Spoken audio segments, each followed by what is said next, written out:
पढ़ो। सोमप्रभ स्वामी कह रहे हैं, धर्म के साधनों को जो तुमने प्राप्त किया है ना, धर्म के साधनों को जो तुमने प्राप्त किया है ना, उसकी सुरक्षा करो। यही तुम्हारे लिए हित का उपदेश है, यही तुम्हारा हित का उपदेश है। बहुत अच्छा होता, बहुत अच्छा होता, कहीं ना कहीं आपका भी नाम आ जाता, सच्चे देवशास्त्र गुरु पंच परमेष्ठी कहीं तो नाम आता। अरे उसमें नहीं आ पा रहा है, कम से कम निर्मल जी देवशास्त्र गुरु के भक्त और पंच परमेष्ठी के सच्चे भक्तों के नाम में आ जाओ, तो भी तुम आयतन में आ जाओगे। कितना बड़ा काम हो जाएगा। नहीं बन पा रहे हैं, सच्चे देव शास्त्र गुरु पंच परमेष्ठी की श्रेणी में नहीं आ पा रहे हैं माँ, पर चाहे चाहे चाहे महिला स्त्री पर्याय क्यों ना हो, पर स्त्री महिला पर्याय में भी आप आयतन बन सकते हो। कितनी बड़ी बात है। पर बन पाए? सच्चा भक्त बनना पड़ेगा, राग द्वेष को छोड़कर बनना पड़ेगा, तब काम बनेगा। यही तुम्हारे हित का उपदेश, यही तुम्हारे हित का उपदेश है, सोमप्रभ स्वामी कह रहे हैं। क्योंकि अंतिम बिरिया है ग्रंथ की, कुछ चंद श्लोक, 5-6 श्लोक मात्र शेष बचे हैं। इसलिए पुनः पुनः जो अभी तक कहा है ना, उनको पुनः लेकर आगे बढ़ते हैं। कह रहे हैं धर्म के साधनों को साध लो, तुम्हारी साधना वैसी हो जाएगी। मात्र धर्म के साधनों को साध लो, तुम्हारी साधना अपने आप हो जाएगी। कैसे साधन, कैसे साधूं? कहते हैं 95 और 96 नंबर के श्लोक में। पढ़ते हैं दोनों श्लोकों को, फिर समझते हैं सोमप्रभ स्वामी हमें कौन सी नीति रीति सिखा रहे। कृत्वार्हत्पद पूजनम यतिजनम नत्वा विदित्वागमम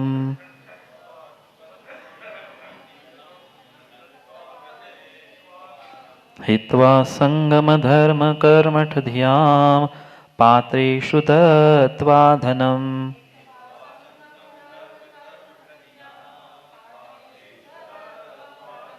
गत्वा पद्धतिमुत्तमक्रममुजां जित्वान्तरारिव्रजम्।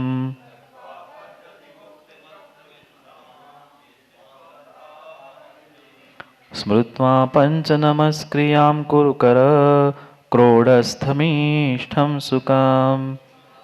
अंतिम पड़ाव में जैसे ही पहुंचता है, उतना उतना रहस्यों से भरा हुआ वह भाव प्रकट होता है शब्दों के माध्यम से। कृत्वा अर्हत पूजनम, ये देव, ये शास्त्र, ये गुरु, ये आयतन, ये सभी तुम्हारे लिए साधन मिले थे। उस सच्चे देव शास्त्र गुरु को साधना मतलब क्या उनको मैं हाथों में लेके बैठूं? क्या 24 घंटे उनके सामने ही बैठूं? क्या उसके अलावा मैं कुछ भी नहीं करूं? नहीं, ऐसी व्यवस्था नहीं है।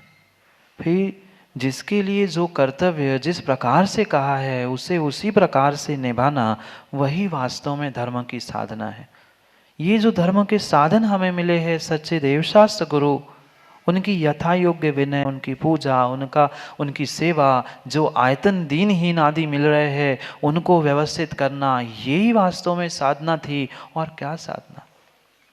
शरीर को साधा माँ, 2-2, 4-4, 6-6, 10-10 उपवास आपने कर लिए, शरीर को तो साध लिया, पर भावों को, इन धर्म आयतनों को नहीं। कोई कार्यकारी नहीं है, कोई कार्यकारी नहीं है, वो तो क्रिया करनी है, पर साथ में इनको भी तो साधना सीख लो। कैसे साधूं, कैसे का साधु? ये साधन मिले हैं तो करूं क्या? कृत्वार्हत पूजनम, अरिहंत भगवान की पद की पूजा करो, अरिहंत भगवान के पद की पूजा करो, अरिहंत भगवान के पद की पूजा करो। पर ये भी ध्यान रखो, अरिहंत भगवान हैं, उनको अरिहंत भगवान जैसा सम्मान और ऐसा उच्च स्थान भी देने की आवश्यकता है। आवश्यकता है। क्या करे? आजकल के तो बिल्कुल वे मोड़ी मोड़ा को खिलौने जैसे पकड़ते ना, अभिषेक के लिए देखते ऐसे गर्दन पकड़ थम पटका भाई ठार दो कलश, उठा कर क्या रहे? अरे अरिहंत भगवान थे, स्वयं के लिए तो बैठने के लिए कितने हजारों की, लाखों की, करोड़ों के आसन आज बनाए जा रहे। जाके देख लो बड़े बड़े घरों में हजारों हजारों, लाखों लाखों के मात्र फर्नीचर स्वयं को बैठने के लिए, और भगवान को एक पत्थर पे बिठा के रखे। क्या करें?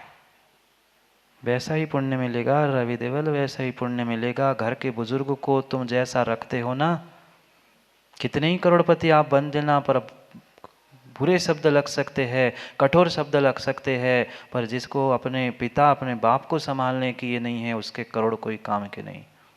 उसको ही तुम सम्मान नहीं दे रहे हो। नीचे पड़े खटिया पे पड़े रहो, स्वयं बड़ी बढ़िया एसी कमरे में रह रहे, और पिताजी के लिए खपरेल घर भी नहीं है। क्या स्थिति होगी? क्या स्थिति होगी? ये मात्र कहने से काम नहीं होगा। उनके कर्म ही फूटे थे, उनके तो फूटे, तो वे तो निर्जरा कर रहे हैं। तुम अपने कर्म को और किस्मत को क्यों फोड़ रहे हो? उनको क्यों फोड़ रहे हो? उनको क्यों फोड़ रहे हो? दुर्भाग्य को दुर्भाग्य मानकर सर पीटने से काम नहीं होता। कर्मों को दोष देने से काम नहीं होता। कर्मों को दोष देने से काम नहीं होता। जहां पर कहीं ना कहीं करतूती को भी दोष देकर करतूती सुधारने का प्रयास करो। स्वयं के लिए तो लाखों के आसन, स्वयं के लिए तो करोड़ों के महल, और टीन के तो उस लोहे के थाली में भगवान का अभिषेक। क्या दुर्दशा! 3 लोग के नाथ थे, 3 लोग के नाथ थे। बच्चे के जन्मदिन पे तो लाखों लाखों खर्च करते, आजकल लाखों लाखों खर्च करते हैं। और स्वयं के लिए, भगवान के लिए, सच्चे देवशास्त्र गुरु के लिए क्या करें? क्या करे, क्या करे? जीव समझ नहीं पाता, जीव समझ नहीं पाता। ये धर्म के साधन थे। पंचम काल में मैं पुनः कह दूं, सच्चे देव शास्त्र गुरु के अलावा कुछ नहीं है, कुछ नहीं है। जैसा लिप्टन उनको लिफ्ट दोगे ना, तुम्हारे जीवन में भी वैसी लिफ्ट होगी। हाँ, वो लिफ्ट करा दो। उनसे मांगने से लिफ्ट नहीं होगी, लिफ्टन। सोचो, विचार करो। अरिहंत भगवान के पद की पूजा महान थे। कहाँ स्वर्गों से वह सौधर्म कुबेर, उनको जमीन पे पैर भी नहीं रखना था। अरिहंत भगवान का तो जमीन से धूल से कोई स्पर्श ही नहीं होना था। पर क्या भक्ति, क्या भक्ति उस सौधर्म और कुबेर की, कि सोने से बने हुए वे स्वर्ण कमल जहां पैर रखते वहां नहीं, उसके आगे पीछे 256 कमल। हम एक ही नहीं कमल बना पाते, हम एक ही नहीं कमल बना पाते, हम एक ही कमल नहीं बना पाते। कमल बने नहीं बने, मन कोई कमल बन जाए ना तो काम बन जाए ना। धन देने का मतलब क्या? पात्रेषु धनम। धन का ऐसा प्रयोग करो जिससे पात्रों का दान, पात्रों का कल्याण, पात्रों की सेवा, पात्रों की व्यवस्था हो। नहीं तो महाराज जब जा रहे हमारे विदिशा से ये लिफाफा, तुम्हारे लिफाफे के लिए नहीं बैठे। हमारी पिच्छी भी गुरुदेव के पास से पहुंच गई है। तुम्हारे लिफाफे की, तुम्हारे दान की आवश्यकता नहीं, तुम्हारे लिए कह रहे हैं। तुमने जो कमाया ना, पाप करते करते करते, उसका अगर सदुपयोग करना है तो पात्रेषु धनम, उसको जितना जितना दोगे वह तुम्हारा पात्रेषु धन, वह तुम्हारे लिए पुण्य का निमित्त बनेगा। उत्तम उत्तम क्रम जुषाम पद्धतिम गत्वा, उत्तम पुरुषों के मार्ग का अनुसरण करो। दुर्जनों को छोड़ दो, उत्तमों के पीछे तो चलने का प्रयास करो। पर उत्तम दुर्जन कौन तय करेगा? आपके राग द्वेष नहीं, आपका राग द्वेष नहीं। वास्तव में निर्णय करके उन कहीं न कहीं उत्तम पुरुषों का अनुसरण करना होगा। अंतरारी व्रजम जितवा, अंतरंग शत्रुओं को जीतकर, अंतरंग शत्रुओं को जीतकर, पंच नमस्क्रियाम स्मृत्वा, पंच नमस्कार मंत्र का स्मरण करके, इष्टम सुखम करो र्यहम कुरु, अपने इष्ट सुख को अपने हाथ में ले लो, अपने हाथ में ले लो। सुख तुम्हारे हाथ में, आप चाहो तो, पर चाहो तो ये सब अगर करोगे ना, ये सर्व धर्म के साधनों को साध लोगे ना, तो इष्ट सुख के मार्ग की प्राप्ति होगी। यही तुम्हारे लिए हित का उपदेश दे रहे हैं। क्योंकि अंतिम अंतिम गाथा है, हित हित हित की ही बात कह रहे हैं कि सुन लो, समझ लो। यही तुम्हारे लिए हित के साधन, धर्म के साधन है। अन्य कोई भी साधन हित के है ही नहीं, है ही नहीं है, है ही नहीं है।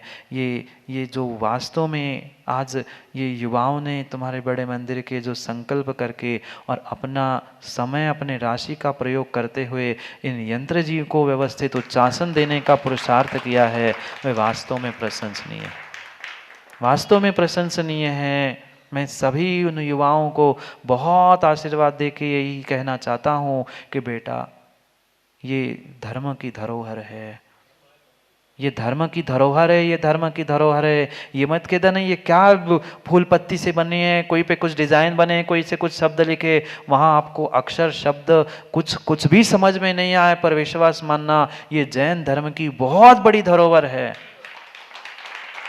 अगर आज ये तुम्हें इतना ऊंचा विशाल गगनचुंबी मंदिर दिख रहा है ना, तो अगर इसकी नींव कभी डली होगी ना, तो ऐसे ही महान महान यंत्रों के माध्यम से ये नींव डली है। क्या करें, ये जिनवाणी, ये श्रुत एक प्रकार की ये जिनवाणी है। जितना विनय उन जिनवाणी श्रुत का करते हो ना, उससे कई अधिक विनय इन यंत्रों का भी करना चाहिए। माँ खेल खिलौने नहीं है, खेल खिलौने नहीं है। चाहे ये श्री यंत्र, सिद्ध यंत्र, विनायक यंत्र, 4 6 10 ही नाम शायद आप लोगों को याद होंगे, पर ऐसे सैकड़ों यंत्र आगम में लिखे हैं। कैसे बनते हैं, कैसे बनाने चाहिए, किससे क्या होता है, ये सब कुछ समझने की आवश्यकता है। ऐसा नहीं है कि मात्र खिलौने जैसे बना लिया, ड्राइंग और रख दिया, नहीं। उन यंत्रों की भी प्रतिष्ठा होती है, यंत्रों की भी प्रतिष्ठा होती है। ये एक प्रकार के मंत्र है। ये भले ही देव शास्त्र गुरु में हम नहीं मान पा रहे, इसे शास्त्र ही समझना होगा। एक एक बीजाक्षर मंत्र है, एक एक बीजाक्षर मंत्र, एक एक बीजाक्षर मंत्र है। ठीक है, हम नए नहीं कर पा रहे हैं, नया कुछ दे नहीं पा रहे हैं, पर कम से कम हमारे बुजुर्गों ने जो दिया है ना, उसकी ही सुरक्षा कर लो। बहुत आशीर्वाद है युवाओं, बहुत आशीर्वाद है जो आपने ये कार्य किया है। ये बहुत बहुत बहुत श्लाघनीय आपने काम किया है। आज तुम इस जिनवाणी को उच्च स्थान दे रहे हो, कल कल तुम्हारे वह वर्तमान में भी लौकिक क्षेत्र में भी ज्ञानावरणी क्षयोक्षम से आप भी लौकिक स्थान में भी उच्च स्थान पे पहुंचो। और ये पक्का मानना, जो आज आज यहाँ देव शास्त्र गुरु को उच्च स्थान देता है, कल आने वाले समय में वहाँ भी स्वर्गों में भी नहीं, अपितु मोक्ष में भी उच्च स्थान को प्राप्त कर सकता है, पर निर्मल भावों से करता है तो, अन्यथा नहीं, अन्यथा नहीं। ये आगम में लिखा है, स्पष्ट आगम में लिखा है कि वो ही जीव अगली पर्याय में स्वर्गों में भी जाकर कुबेर बनता है, जो भगवान के समोषण की रचना करता है। कौन करता है, कौन करता है, कौन बना कुबेर? वही कुबेर बनता है जो आज इस खोटे काल में या किसी काल में भी सच्चे देव शास्त्र गुरु को जो उच्च स्थान देता है, उनके लिए बैठने उठने रखने की व्यवस्था करता है, वही नियम से अगली पर्याय में कुबेर बनता है। ये पक्का है। जिन जिन भावों ने, जिन जिन युवाओं ने इन भावों को संजोया है, आने वाले पर्याय में नियम से वह भी उच्च स्थान को प्राप्त करेंगे। जितना हो सके पुरानी धरोहर की मां रक्षा करो।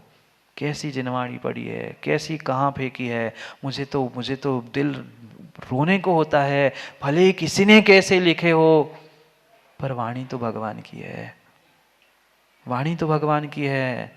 राग द्वेष के पीछे इनको उनको हटाकर हम किसको हटा रहे हैं? हम अपने मार्ग से, सुख के मार्ग से हट रहे हैं, दूसरों को नहीं हटा रहे, नहीं हटा रहे हैं। विश्वास मानना, पुनः पुनः यही कह रहे हैं, जैसे चंद्रमा की चांदनी के समान, जैसे चंद्रमा की चांदनी के समान कीर्ति सभी दिशाओं में फैल जाती है, ऐसे ही जैसे स्वर्ग के सुख को उत्पन्न करने वाली गुणों की परिपाटी स्फुरमान होती है, ऐसे ही जैसे खोटे कर्मों को नष्ट करने में समर्थ धर्म वृद्धि को प्राप्त होता है, इसी प्रकार कल्याण के मार्ग को तुम भी प्राप्त कर लो। अगर वास्तव में कल्याण का मार्ग चाहते हो, सुलभ मार्ग चाहते हो, तो ये हित का उपदेश, इष्ट उपदेश सुन लो। क्या पता पुनः सुनने मिले, नहीं मिले। कोई भरोसा नहीं है। सुनाने वाले भी मिल सकते हैं, पर पाटुदी सुनने की कानों में और भीतर शक्ति है कि नहीं क्या पता। छोड़ दो दुर्जनों का संग, छोड़ दो दुर्जनों का संग, छोड़ दो दुर्जनों का संग, छोड़ दो। ये ध्यान रखना, एक सड़ा आम, एक सड़ा पत्ता पूरी पूरी पूरी टोकनी को खराब कर सकता है। कि उस सड़े आम को अलग कर दो कि हम ही टोकनी से अलग हो जाए। समझदारी इसी में, समझदारी इसी में है तो काम होगा, अन्यथा नहीं। समय हो गया है, समय हो गया है। चतुर्मास के पहले भी बड़े मंदिर में आए थे, अब चतुर्मास में भी तो आए ही थे। अब आदि मध्य और अंत भी जरूरी था। उसी बड़े मंदिर पर पुनः ये बड़ी भावनाओं के साथ जो युवाओं ने उपक्रम किया, उन सभी युवाओं को पुनः पुनः आशीष के साथ यही भावना है कि ऐसे ही सच्चे देव, सच्चे शास्त्र और सच्चे गुरु की ऐसी ही सेवा बेटा करते रहना। नियम से आपका जीवन भी सर्वोच्च स्थान पर पहुंचने की संभावना है, सर्वोच्च भाव होंगे तो। इसलिए ध्यान रखें, समय पर समय की बात के लिए समय को समझना है। उन साधनों की रक्षा, माता पिता की रक्षा तभी हो सकती है जब माता पिता और वर्तमान के बुजुर्ग ये सोच ले कि जो ये युवा पीढ़ी है, माँ उन संस्कारों से अपने बच्चों को वंचित मत करना। कोई बहुत भारी बड़े नियम नहीं है कि जिसका पालन वो नहीं कर सकते। कई बार बच्चे तो तैयार होते हैं, पर माता पिता कहते फिर क्या होगा, कैसे होगा, क्या करें।